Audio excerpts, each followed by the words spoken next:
Awesome. Yeah. So when we do this class about, how to secure your asset, installing another wallet, I know that I don't think that you've received your hardware wallet yet, which is not a problem. I like to go a bit deeper instead of like just how to do like the actual setup.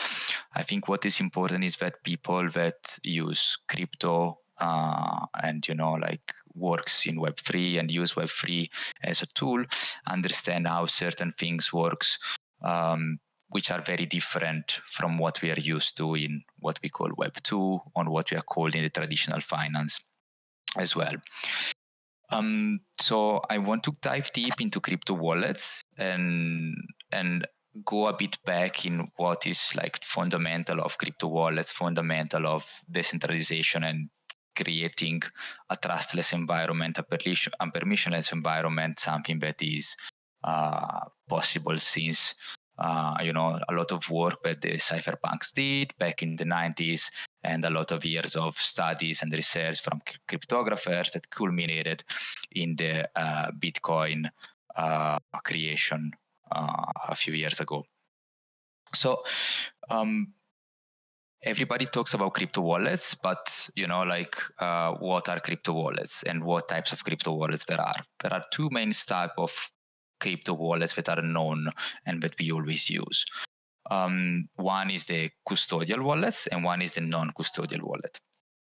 Custodial wallets are, if we think about centralized exchange, similar to Coinbase, Kraken, Binance, means that they take care of the custody of your assets instead of you. You don't have responsibility, you don't have anything.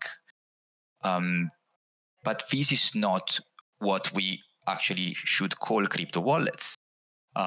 Crypto wallets are what we define as non-custodial wallet. Non-custodial wallet means that you are the one who owns the private keys, who owns the access, who is the one that has to safeguard the access of your crypto wallet.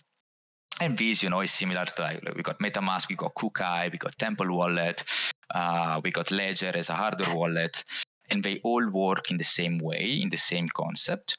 But what is important to understand is that these wallets exist for us to interact with crypto in a decentralized environment in order to allow for us to create a peer-to-peer a peer-to-peer transaction without the need of a third entity guaranteeing for us. So when Bitcoin was created, the problem we wanted Bitcoin to solve was a simple one. How can we use electronic cash to send a transaction between two people without having a financial institution, which we're going to call a third party, to guarantees and to control that this transaction happened, and also to secure that we don't have what is called double spending. Because if there is not a third party that says who has this money, that guarantees who has this money, then how can we say that I spend the money and you spend the money? We can both say that we have the same money. So this is the problem of double spending. This is a problem that exists only because of digital cash, electronic cash. If we think about physical assets, there is not going to be a problem of double spending or understanding if you have or not have certain assets or a certain let's say like money, because it's a physical item and you can prove it. But when we enter a digital realm, we have these other kind of problems. So every time I'm gonna talk about crypto wallets or wallet in general, we don't talk about custodial wallets. We talk about non-custodial wallet. We talk about not your key, not your Bitcoin, your responsibility, be aware. This is, let's say like you need to safeguard your own assets. So wallets exist for us to interact with, with your crypto account. They are like applications. These applications, they don't do much. They just allow us to connect to application. We are all used to blockchains like Tezos or Ethereum, where they have smart contracts, and decentralized application where we interact and connect with our wallet, and we can perform certain actions.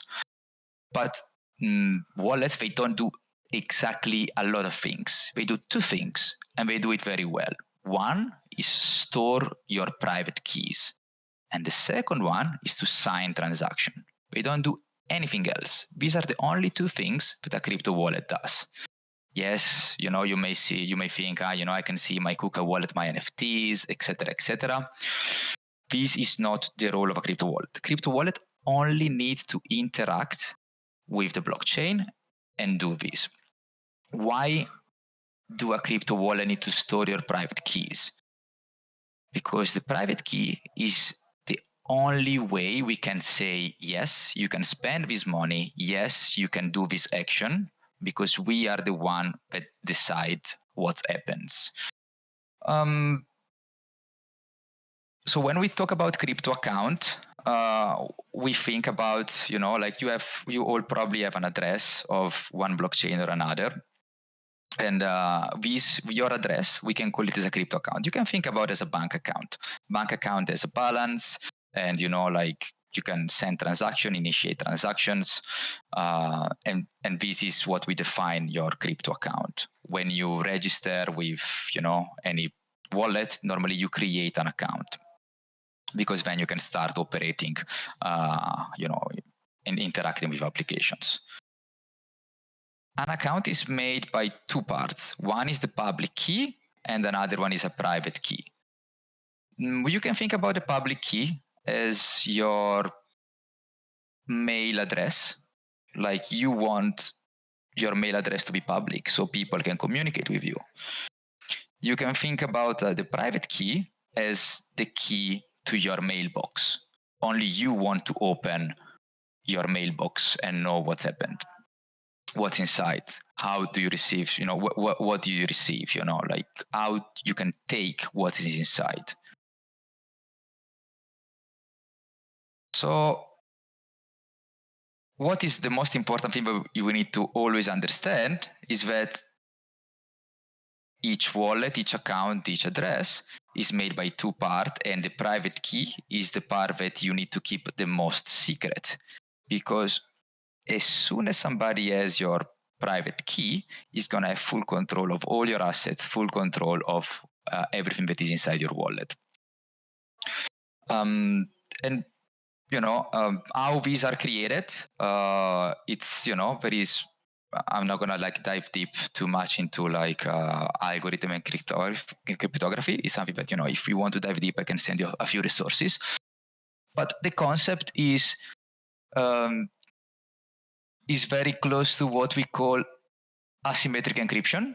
That means only you are able to decrypt and read and know what is in a message and understand what is in a message, because you are the only one that has this private key. So when you have asymmetric encryption, the way it works is that I'm gonna give something to you that I want that only you are able to read. I'm gonna encrypt it with your public key, which is known. But the only way that you can then read the content is by using your private key to decipher it, let's say. So I'm gonna just show you a bit. I've created a few fake account and wallets. And I'm gonna use Temple and this is an example. And I'm gonna show you what is each part of the wallet.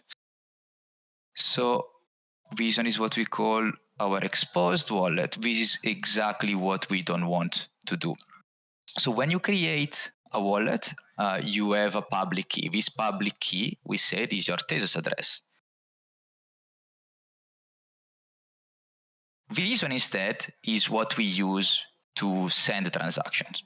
So when you go to any applications, let's say you go to a marketplace, you want to mint your NFT, you go to teia.art, you go to object.com, what you do, you connect with your wallet and you say, yes, mint with NFT. how can you give confirmation to spend your Tezos in your wallet and to mint an NFT? It is because your wallet has the private key stored inside the wallet, and you give the consent to use your private key to execute and send a transaction. If at any given time what I'm saying doesn't make any sense, feel free to jump in, interrupt, and ask, because I know that sometimes may be a bit confusing. So what is important to understand is that all the computers that are connected to the internet, they have a vulnerability. The vulnerability is being accessible to the internet. So when we think about, when we call about hot wallet, is is something that is exposed to the internet. That's why we call them hot wallet. And if we want to see, like reveal a private key, we know that for this given account, this private key is stored on the computer because it's the only way for the wallet to sign transaction. They need to use our private key. So I'm going to just actually continue a bit into this sense, and then I'm going to show you an example of vulnerabilities and also an example of how we can leverage this knowledge to empower our wallets and to have better custody of our items. So yeah, we say what is a public and a private key. We talk about asymmetric encryption.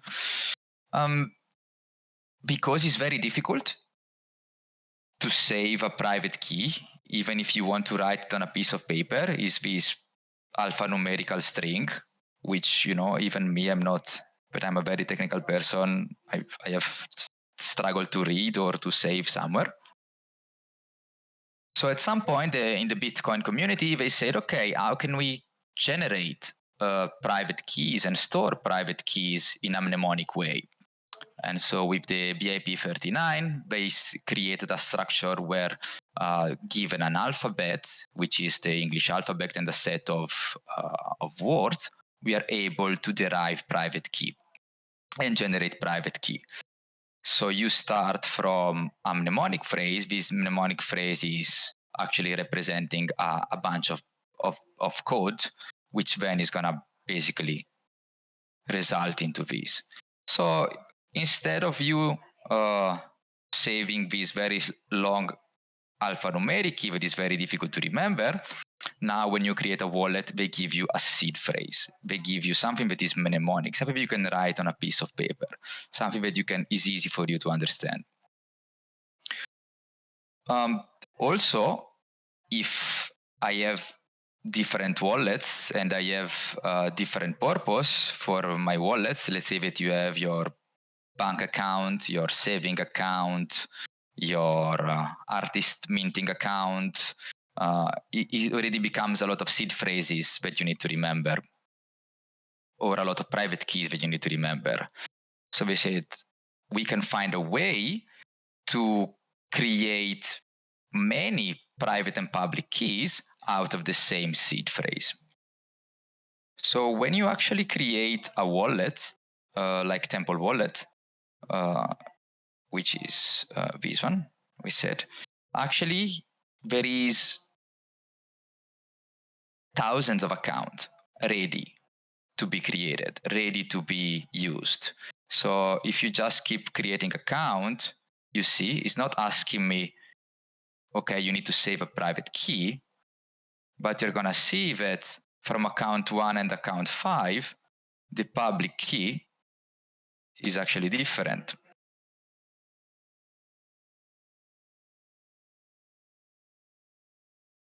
So you see this public key is different than this public key.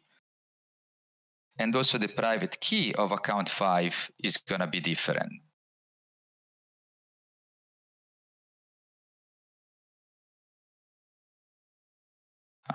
Let me see if I... Perfect.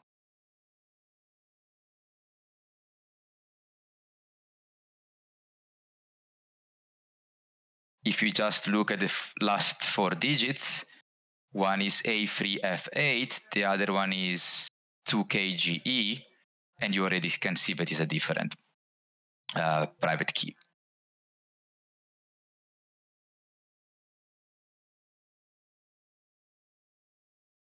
So now that we live in this like crypto environment where everything is already set up and everything is very easy to use, we don't know about how these things work, and we are not exposed to understand this. But this is the worst problem for people when they get hacked.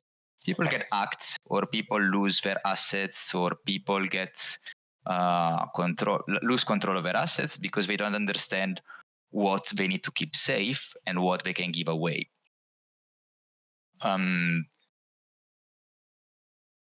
Also, something that people don't understand exactly is we call wallet and we call transfers something that is actually inaccurate. So your wallet, as we said before, does not hold anything. Your wallet doesn't have your NFT inside. It's your crypto account that holds the NFT. Is your crypto account that holds NFT. Is not the wallet. The wallet is just an application that helps you to store your private keys and sign transactions. That means that if I have my seed phrase and if I have my private key, I can gain access to my crypto account at any given moment with any different application. So for example, we had this account with account 1 to 5, and we're going to send 1 Tezos to account 5 now. I'm going to just get another account where I have some Tezos in it and send it to that account.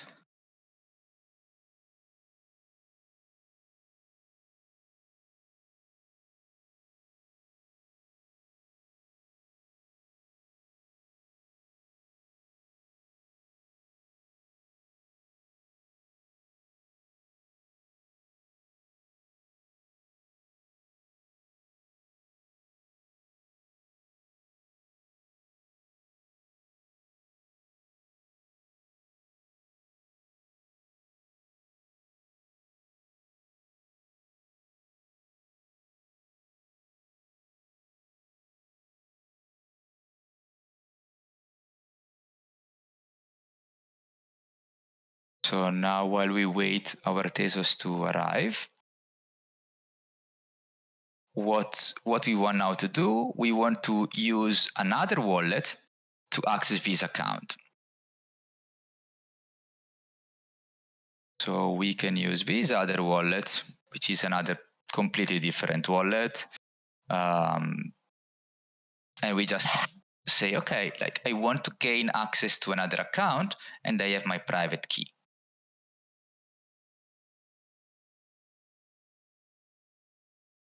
Let's see if our Tezos did arrive.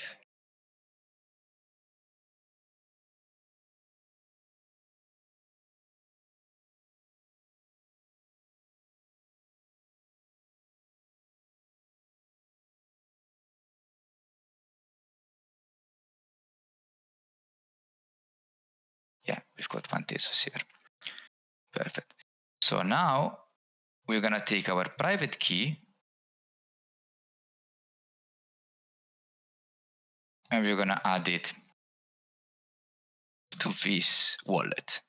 And you see now straight away I have access to the same wallet and I have access to spend the Tezos account. I don't need to ask permission to this wallet. I don't need to ask permission to anything because I have my private key.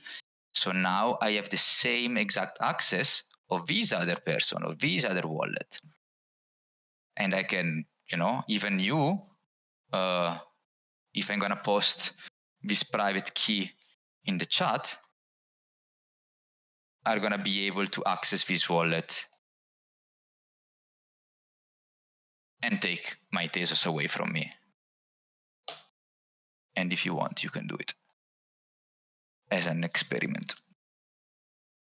So how can we keep our private key safe? How can we keep our belongings safe? The best way is to avoid for our private key to be stored on any digital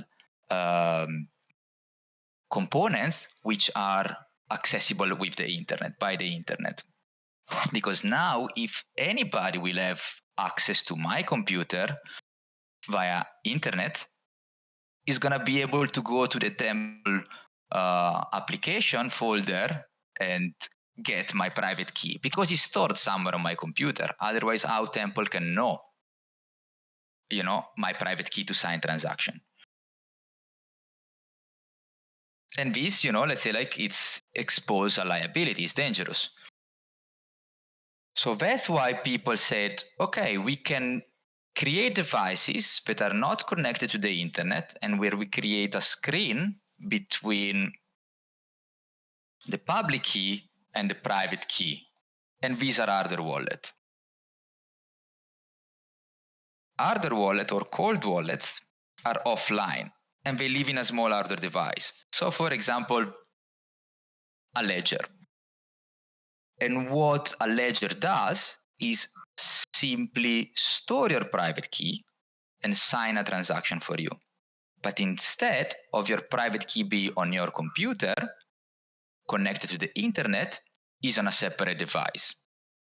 This device communicates with another entity, which is a ledger application, another temple wallet, similarly to how the mouse interact with your computer by sending information, but the information inside the ledger they cannot be read, which means that your private key is safe and is not exposed. Also, if some people gain physical access of your hardware wallet, they need to go into a bit of trouble before extracting the data, which is good.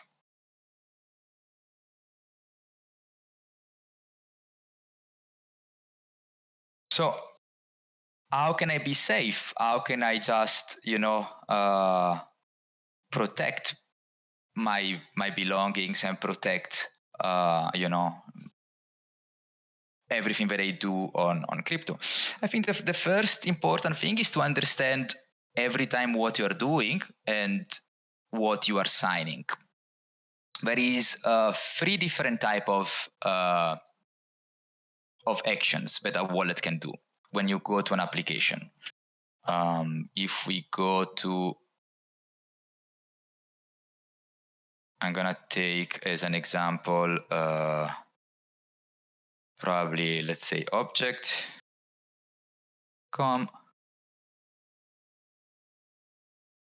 So now when you go to any application, we can connect with our wallet. So when you connect, normally, you don't have a lot of problem. But when you start signing, this is where you may have a problem because you start signing, So when you sign means that you are giving authorization to do something. When you sign is where things may become a problem, Yeah, this is just because it's a completely new wallet.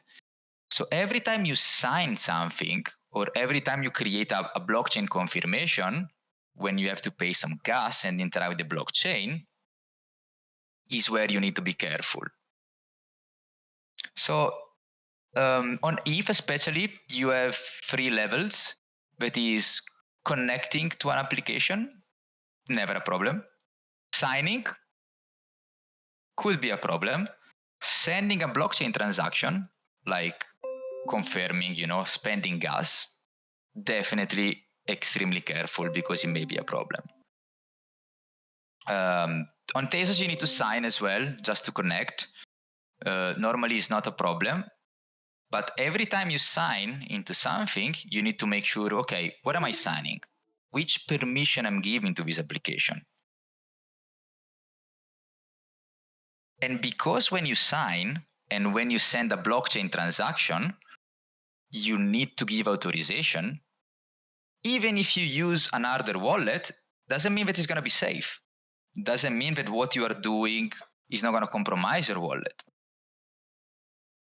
Because if I have a malware application that says sign this, by signing, you're giving me authorization to spend your valuable NFTs that are in your wallet. Even if you use an hardware wallet, you're going to give this authorization because you sign with your private key.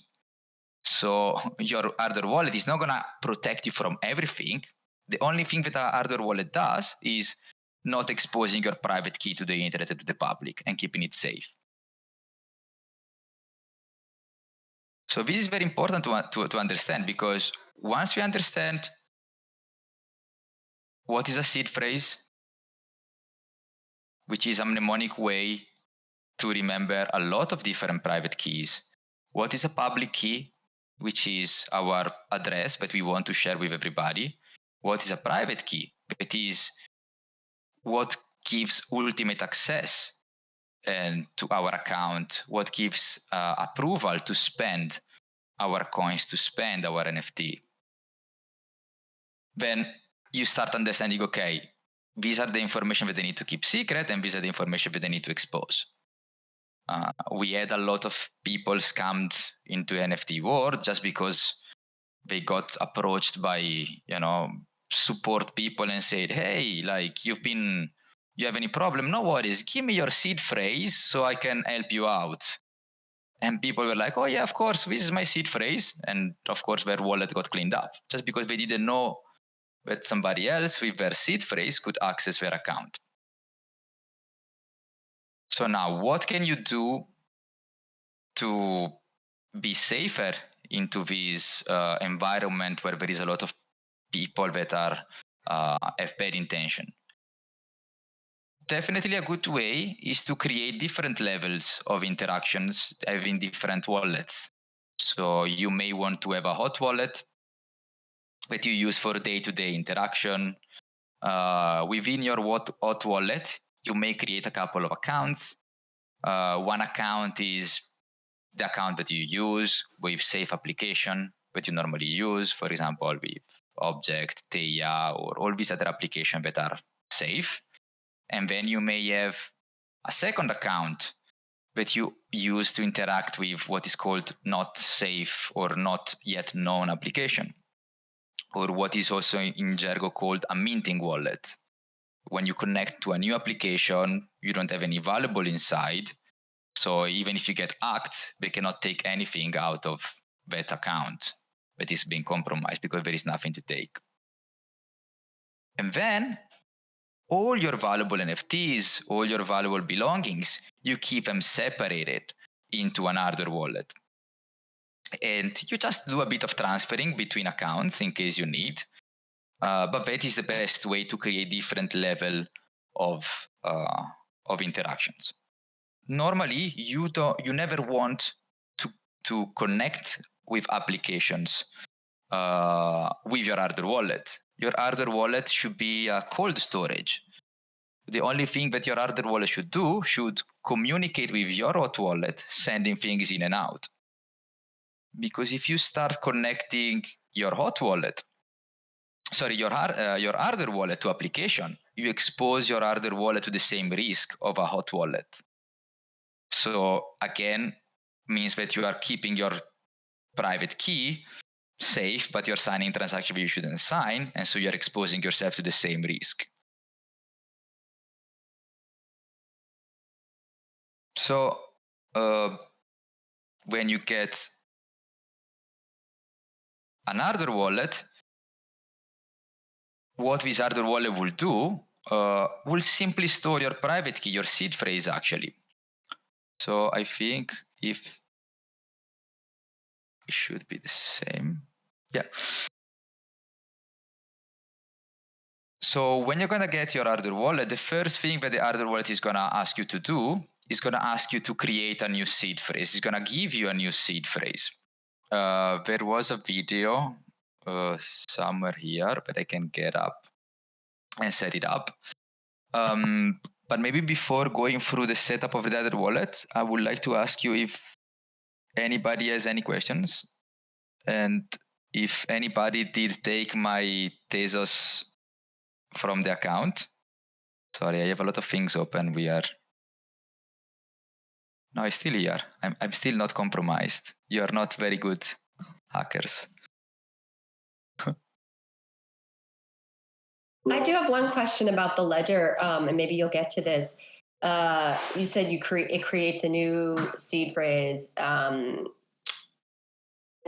You will like transfer over your valuable Tezos or ETH NFTs. Will it be the same seed phrase for like if you send over both Tezos and ETH assets, or do you have separate ones for each chain? Yeah, very good question. So Tezos and ETH, they use the same seed phrase derivation. So actually the way Ledger and also other similar hardware wallet works is that they have application inside their wallet. So you only have one seed phrase and you can run multiple application. So you're going to have one seed phrase for Tezos and ETH if you use both. And this also works with your Ledger Nano, which is this one, that is probably the one that you're going to receive. Normally it's the one that people get. And you just run different applications. And that means that you're going to have different addresses, of course, different public addresses, different private key as well. But the seed phrase is going to be the same. So you only need to store one seed phrase and keep it extremely safe. What about Solana and Cardano seed phrase for Ledger? I'm pretty sure that Solana is the same. Cardano, I'm not sure. To be honest, I never ventured Cardano NFTs or smart contracts. So yeah, I cannot answer that. How safe it is to migrate MetaMask seed phrase and delete it from computer into Ledger if I believe my MetaMask wallet was never compromised? I will say it's something that I did, for example. This migration is something that I helped people to do. There was at some point a collector which had over 2,000 NFTs. And he wanted to secure his NFTs during the bull run, and transferring his NFTs would have cost him an extremely large amount of money, especially because gas was really high. So we, migrated. I helped migrate their account. Of course, there is a risk associated.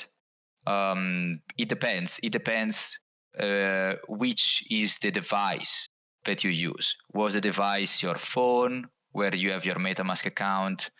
Was the device your laptop computer that you carry with you and it may get stolen? Was a workstation where you can, for example, I don't know, replace your hard drive and just burn that hard drive in order to any data be accessible. I will say these are the considerations that you want to do before migrating. The best way to migrate will be, let's say, for example, Vision is my workstation. I migrate everything that is in my hard drive is accessible, even if I delete it, even if you format your hard drive. You can just go to, I think it was like is does hard drive recovery. Yeah, like I think if you spend like $100, you can download an application and like similar to this one. If you run it on your computer, you're gonna see all the files that you ever deleted, and you can recover them quite easily. So even if you delete anything, is there. Digital always leaves a trace and is always available to people are able to get it. But if you're able to, for example, get a new hard drive and burn that hard drive, then it's pretty much safe, because then, that hard drive is not accessible anymore to anybody. I hope this answers your question. I see you are typing, Eva. I'd probably just say it's faster than typing. Yeah. I meant that by deleting to uninstall MetaMask extension from browser and then reinstall it and connect this ledger with the MetaMask seed phrase again, so that you're basically connecting a new ledger, and the MetaMask seed phrase is not on browser extension anymore. So technically, the seed phrase was never actually on a computer; it was just an extension. Yeah. So what actually is happening is that MetaMask secret recovery phrase. How can you say? Because now we change the recovery to backup. Actually, how to recover. This one was a good research. How to recover MetaMask seed phrase.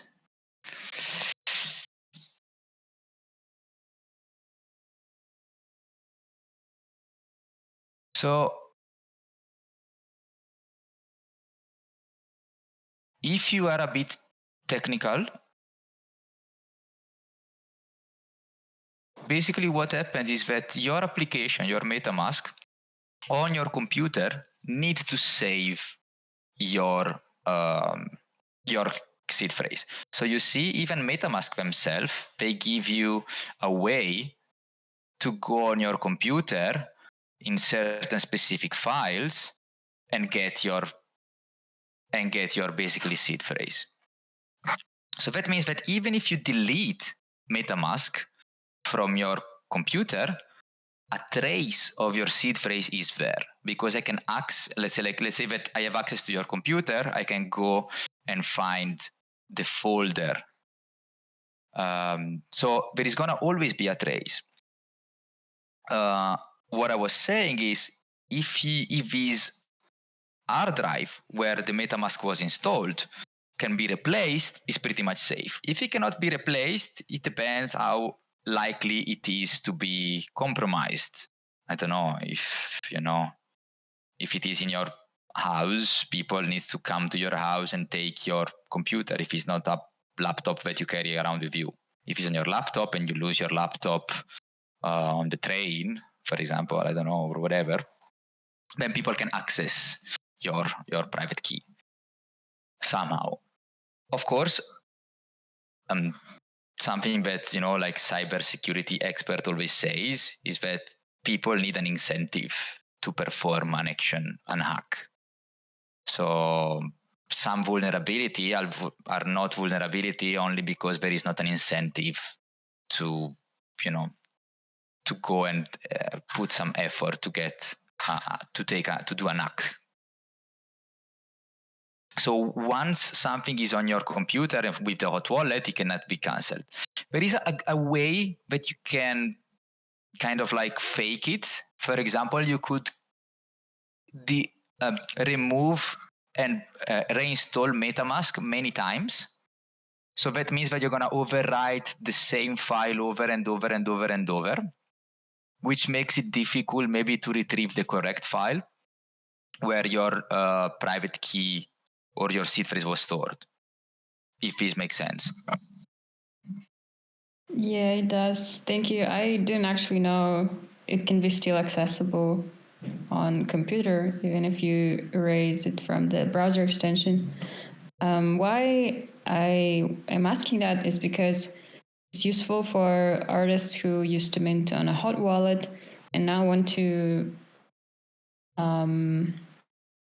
sort of change to mint from cold wallet. But if they sold a lot of works already, then changing the wallet might be problematic. So migrating your MetaMask to Ledger might be one of the ways to do it more easily so that you don't lose provenance.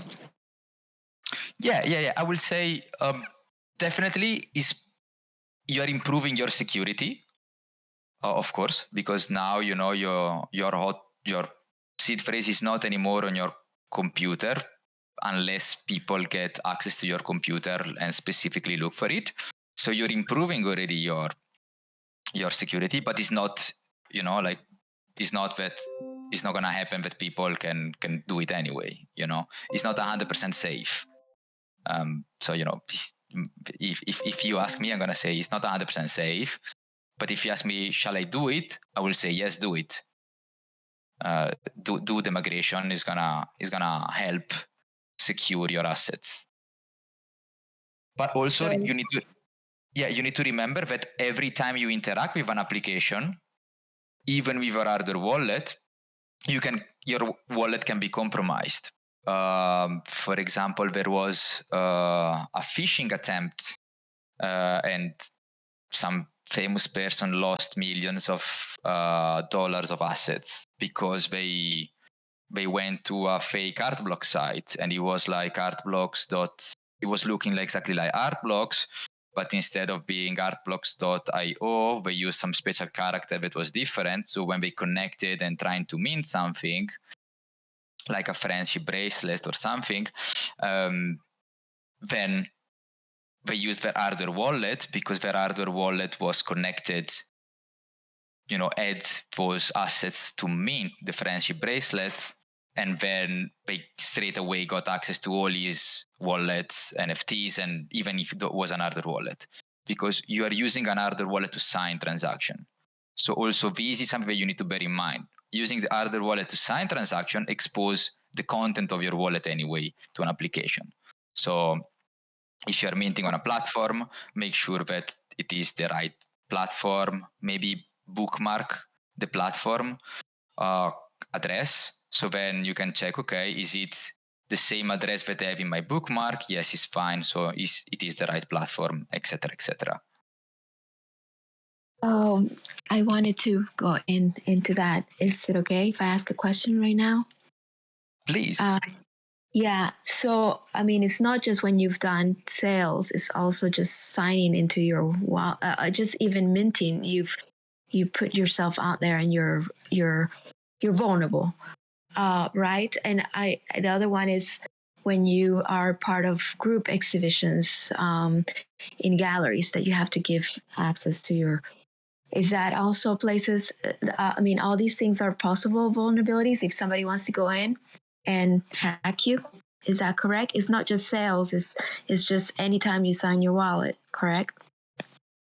Yeah, exactly. So anytime you do a blockchain transaction, so every time you create, so where is the most danger is when like if you sign, is you don't have you don't spend any cryptocurrency. But if I do send, for example, to account 1, 0.5 TES, now is gonna ask me, to spend some gas fee. So this one is a blockchain confirmation. When you have a blockchain confirmation, this is the most risky operation that you can do. So signing is the first risky operation. Connecting, normally not a risky operation. Signing, risky. Confirm operation with gas fee, very dangerous. So you always need to be extremely aware of what you are confirming, what blockchain you're doing. Yeah. Okay. But the part that I'm wondering about is where your information stays stored there in places where hackers could come potentially at some other point. Is that, am I following that correctly? Like even if they could come at any point, even if you're not signed in, or is it danger when you're doing that transaction? Yeah. So I will say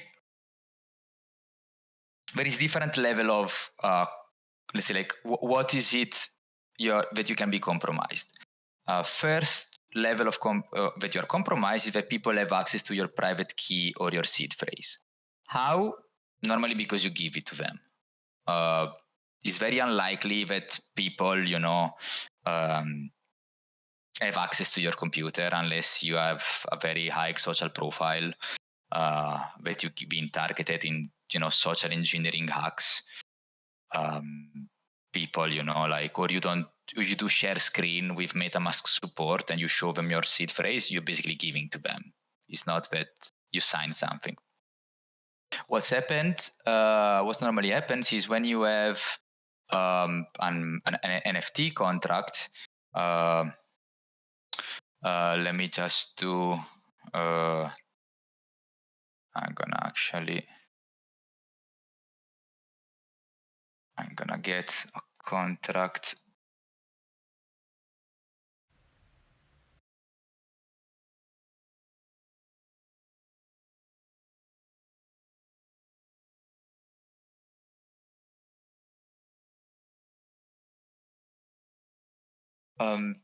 So this very scary interface is Etherscan, and is a way where we can see smart contracts. I think you may have seen a bit of this in the smart contract class.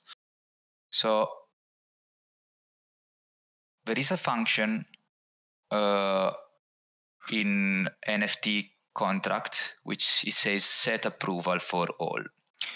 This is what 90% of the wallets that are compromised is because of this set approval for all. So what is this function?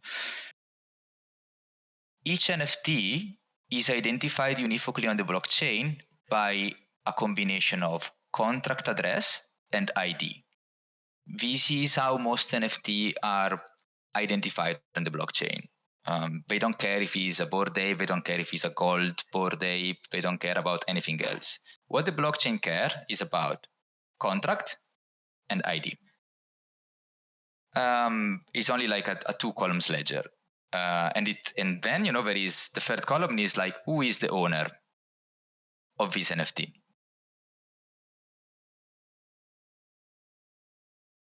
How can a marketplace like OpenSea, like Object, spend your coin, spend your NFT if you're selling it? How can they transfer it to somebody else? So what you're doing, you are giving them approval to spend your coin for you. So what you do, you give an address, which is probably the OpenSea contract, and you say, yes, OpenSea, you can spend my coin. Of course, OpenSea is gonna do everything in its power to not be hacked and not have, and not have people spending your coin without your approval. But when this happens, you are giving the other person the right to set your approval. So if I want you to spend my vertical crypto art auction house beautiful NFTs that I own, I can just share this address. I can just put your address in here, say, yes, you can spend my coins and give it to you. So when people are signing a transaction and get compromised, what they actually do, this malware application is just saying, can you give me the right to spend your coin? And we say, yes, of course, because we think that we are doing something else, like getting a free NFT or something. And we give access to them to our NFT. We give access to our specific contract NFT. And then we get hacked. So this is how normally people get hacked during a confirmation transaction. It's because we give them the approval to spend our coins. There is a very good website, revoke access, revoke cache. Now I don't remember, but I'm gonna find it. Yeah. So in here, if you connect with your MetaMask account, you can see exactly which asset there is and who is authorized to spend it. For example, in here, I don't have, nobody is authorized to spend anything. So it's pretty secure, this account, but yeah. So this one is called revoke cache. I'm not sure if there is something similar on Tezos. Maybe. I'll put this in the chat. So in here, you can see how people can actually spend, who can spend which assets and how they can spend it. And you can revoke this permission. Can you please check my wallet? I think normally, let me see if I can check your wallet. Yeah, exactly. So no, but it's, normally, doesn't mean that is completely unsafe, but let's use Eva's wallet as an example that she kindly provided. So for example, you see OpenSea is an authorized spender of your NFT. They can spend unlimited NFTs.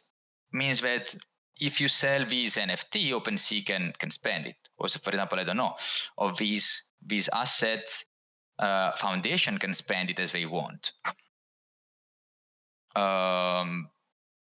Whale token, for example, there says no allowance, so nobody can spend it. So normally OpenSea, it's fine, for OpenSea to be, if you want to have something on sale on OpenSea. Normally when you start selling something, you just put something on sale. The first thing with OpenSea is like, can you give me permission to spend your coin? If you don't want to sell anything else, you can just go to revoke cache and revoke the permission after you perform the sale. On ERC20 tokens, you have normally you have also different allowances. ERC20 token is what we call normal like tokens. Like for example, I don't know, Matic on Polygon is a ERC20 token. It's like it's not an NFT. And normally you can say, okay, I can give allowance to this decentralized application, which is a lender protocol, to spend up to 1,000 Matic. No, I'm not going to give them unlimited. So normally when you use applications like Uniswap, for example, then you need, as soon as you give them when you start like doing a swap, you need to give them approval to spend your ETH. And then you need to give them, normally you can say, okay, you can spend up to 1 ETH, you can spend unlimited ETH, and that's it, But this, like it's normal. It's not that this is not safe, But if you sign to a bad DApp, to a malware DApp that says, hey, let's say like I can spend all your art block tokens, and people start transferring out from your wallet your art block tokens, then maybe you want to go to revoke cache and revoke this wallet or this application to take all your belongings. Something that actually happened to a friend of mine, and we actually stopped it in due course. Marta is asking, how vulnerable are we in galleries, and what can we do to protect ourselves? Galleries, what do you mean by galleries? Oh, virtual galleries where you're connected. You connect your NFTs to be exhibited. Okay, yeah, like you mean like cyber or this kind of online? Normally it's pretty safe because you don't give them. It's not transactional. You just you just give them.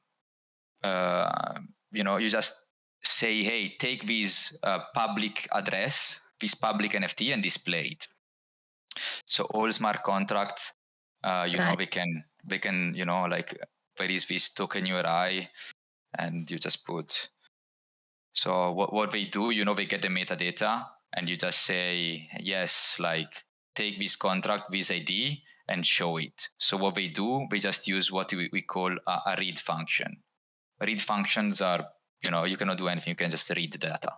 If they read data, okay, but if I spend data, if it is transactional, then it's more risky.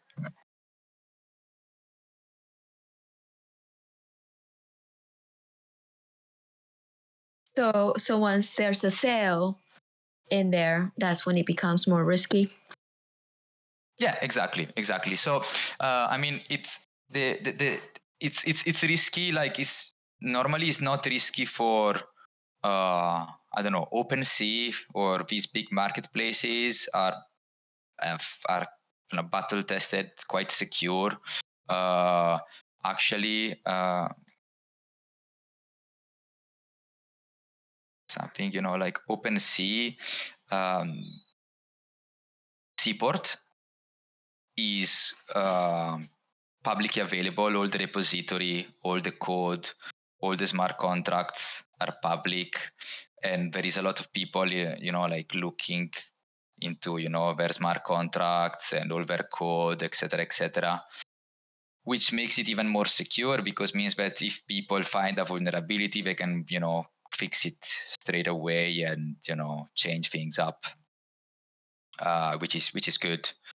So there was I remember back in the Iketenunk days, there was a problem with some Iketenunk tokens that could be spent, and there was an hack, and we had actually the hacker doing an AMA in VerticalCrypto Discord. Yeah, it was probably a couple of years ago. But yeah, like when it was patched up and fixed. Yeah, so normally it's fine. Yeah, just on that, thank you so much for your help. I've had people contact me through Instagram about my NFTs, and I have avoided engaging, but I have engaged, but I have just kind of left it alone because they could just go and buy my stuff, but it's more like they want to, yeah, I guess that's part of, right, how people try to hack you, correct? Yeah, exactly. So what I always recommend to everybody is let's not use any other means which are not the battle tested means, because it may open to a problem or a hack. I mean, if I want to transfer an NFT, perfect, I put it on sale on a trusted platform like OpenSea, and then you can buy it. If we want to swap, do an over-the-counter deal, all these kind of things, you can do private listing. There is you probably all aware of like Manifold Studios. You can do like very safely, private listing in that if the website opens. So there is a lot of things, a lot of tools which are safe, battle tested, and that you can use in order to not expose yourself to risk. Every time people ask you to do something, it's like, no, thank you. You want my NFT? Perfect. I'm gonna list it on OpenSea. You're gonna buy it. If there is no reason why we shouldn't use a trusted marketplace or a trusted application to perform any transaction. Yeah, thank you. Yeah. Yeah.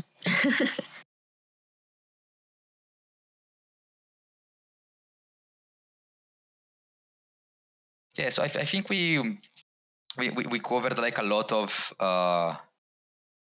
different things. Sometimes people tell me that they're a bit more, they're even more confused than before, which I can understand. I think the key takeaway is be careful what you sign, create different layers of protection, and remember that what you need to safeguard at all cost is your private key, because with your private key, the real revolution of us being in a decentralized permissionless environment is that we can do peer-to-peer transactions without asking anybody. without asking our bank to perform a transaction for us, without asking, I don't know, Coinbase to, have the permission to withdraw our coins. We don't need to ask permission to anybody. We are in power. But because you are in power, you have a lot more responsibilities. And with a lot more responsibilities means like you need to be extra careful. A lot of people doesn't want responsibilities. That's fine. There is people that use anyway custodial solutions because they're like, I don't want to deal with all these private key seed phrase. I want to have my password and my Google Authenticator to access, and I want to pay somebody to secure my assets. That's fine, do that, But at least we have a way to be in control of our assets, to be the only one that can spend our assets. Nobody can come and take our assets from us if we don't give them permission. And the only way we give them permission is either through signing transaction in a smart contract. As I said before, which one was this one? We give them that approval. We give them the, set approval to spend our coin, to spend our NFT, or, we sign a transaction which perform an action which is transferring the NFT automatically, or we give away our private key. And as we've seen in our temple, little example here, now that I have imported this account, I am the rightful owner of this account, Okay, can I go back?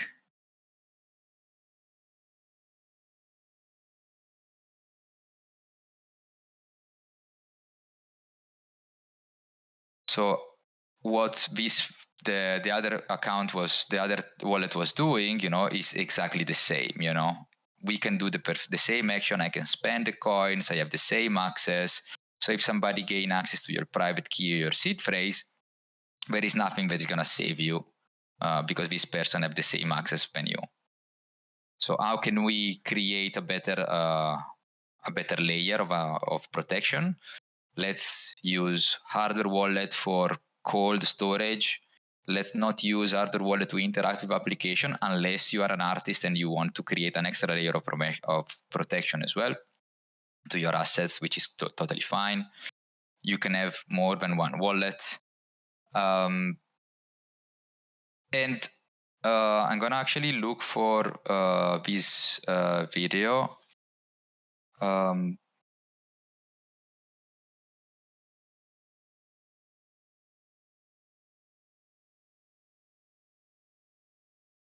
Which was not this one, probably this one. Apart from the so we can go through quickly the setup of the wallet itself. Sorry, let me actually just mute this one.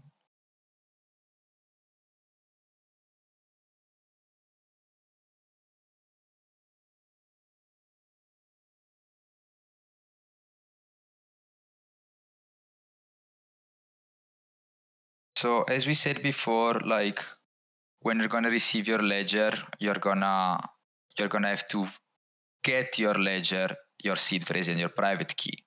And it can be two-way. It can be you create a new one, or it can be that you use one. Like Eva was saying, you can migrate, one of your existing wallets and use this one. The good thing about private key, seed phrase, and public key is that until we keep safe our seed phrase and until we have it, even if we lose our hardware wallet, even if our hardware wallet breaks, it's not that we're going to lose access to our NFTs. We're not going to lose access to our crypto account. We are not going to lose anything because we can get another hardware wallet, put the same seed phrase in it, and gain the same access, exactly as we did in the double wallet temple example. So you see we have two separate entities, but we have the same access to the same wallet. So something, let's say like hardware wallet where these small devices and you use small button or like a touch interface to just communicate with the computer, with that wallet itself actually, but without typing anything. So nobody knows exactly what you are typing. Nobody knows exactly what you are adding in. So the process of installing or setting up another wallet is exactly the same as doing with MetaMask, but instead of being at the comfort of your keyboard, you're gonna just keep clicking these small buttons in order to insert numbers for a pin and in order to just confirm seed phrases. So the same thing that you need to do. What is it? Is to save your words, your seed phrase, your 12 words or 24 words, and keep it safe. So the same is the same process basically, but this is the most important thing. Actually, if you want to be extra safe, and if you start having a good amount of valuable assets in your other wallets, and you don't want to, paper is good, but I don't know, it's easy, to get destroyed, or a little bit of water and your seed phrase is gone. Ledger is also giving some other interesting products to get your private keys more secure. So a lot of people use Steel to secure seed phrases. For example, like this one, each little tile is a letter, and you just order them and you create this 24 word into this capsule. So it's like really interesting, and it's still, so it's good. And you can separate also word by word. There is this other type where you just put the letter and you can see them away. It's like it's another simple like card like application. You see like this one, your seed phrase goes here, and is fireproof and is waterproof, etc., etc. There is other cool things that they use, like inscriptions. Like this one, you just like you do inscriptions into it, and you can put it into the capo of your private Switzerland bank, and like making sure that nobody steals your private key, or and so you are a bit more safe.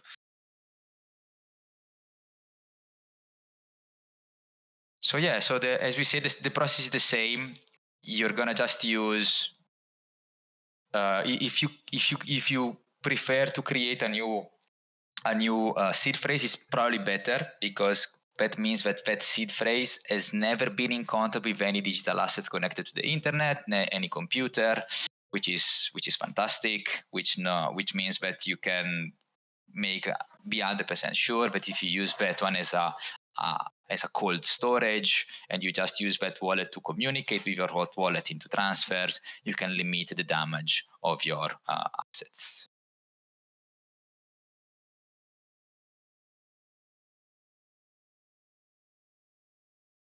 And I've been talking a lot. Let me know if somebody has any other questions or any other doubts.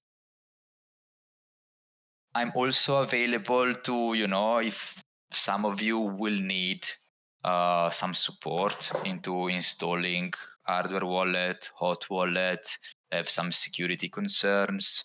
We can book on one-on-one. You can just chat as well. I'm happy to share more resources as well, so feel free to contact me anytime. That's I why, do. we are here. That's why, we do the mentorship as well, along your residency and even after.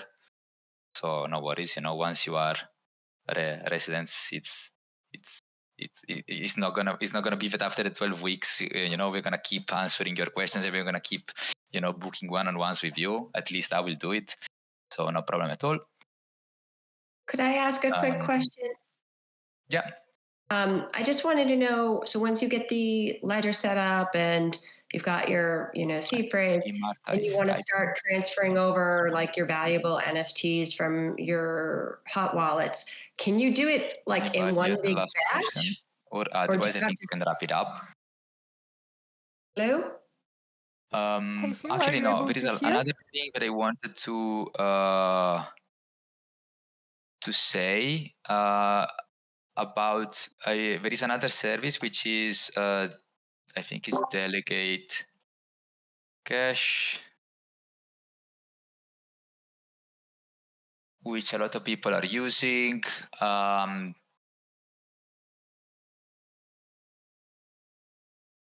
So basically, you can use delegating a wallet to spend your coin. So basically, what you can do, you can basically delegate a hot wallet to interact with other application. For example, if you want to claim airdrops, prove ownership, exactly, you just delegate a hot wallet from your private wallet, from your cold storage, and you can access airdrops without exposing it.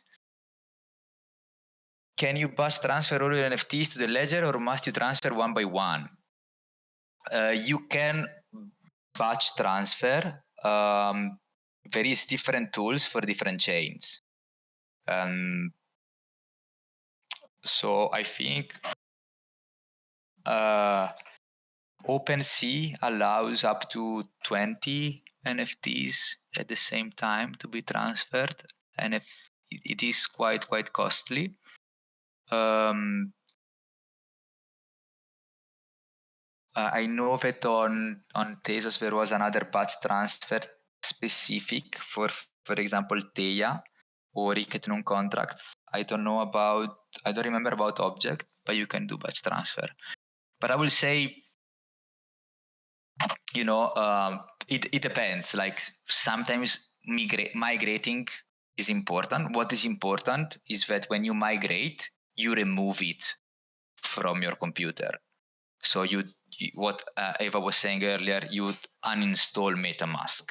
Yes, people can still access easy access to your computer, but at least if they don't have direct access to your computer, it's more difficult for them to gain access to your seed phrase. So sometimes migrating is much optimal, unless you use Tezos or other chains where gas cost is a problem.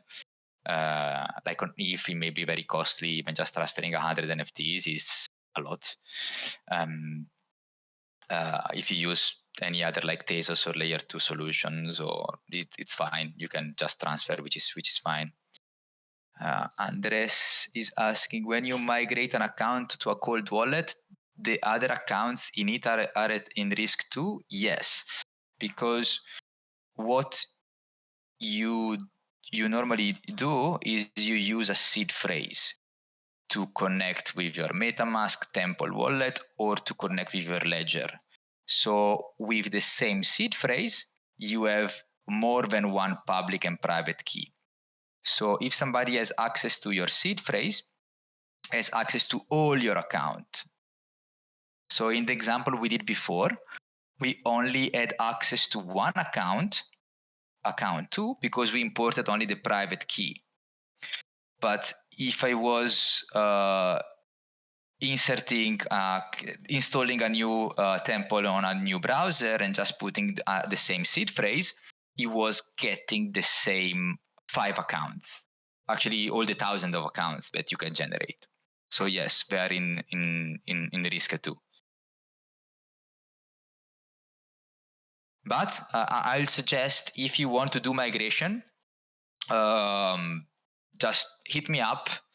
I've helped a lot of people doing migrations correctly. Also because it's important to understand that you need to anyway set up what we call a proxy wallet that you use to interact with your cold wallet. So it's good, like to hit me up, and if you want to do migrations when your wallet arrives, I'm happy to spend some time with you and go through the right step. Can we reach out to you? So you can tag me here in Discord. I'll give you my email. I'll give you my Twitter, which is this one. Oh, sorry. Let me just put it like this.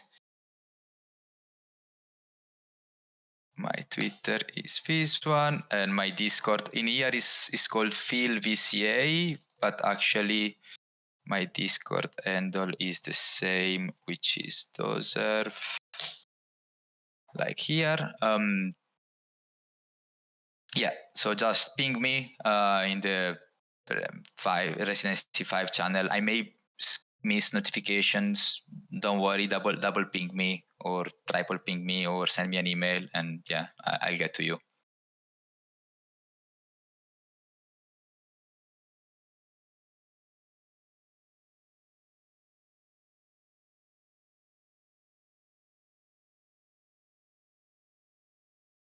Awesome. Fantastic. Yeah. So I hope that this is useful. I hope that we all are a bit more conscious about what we are doing on chain and how to safeguard your assets.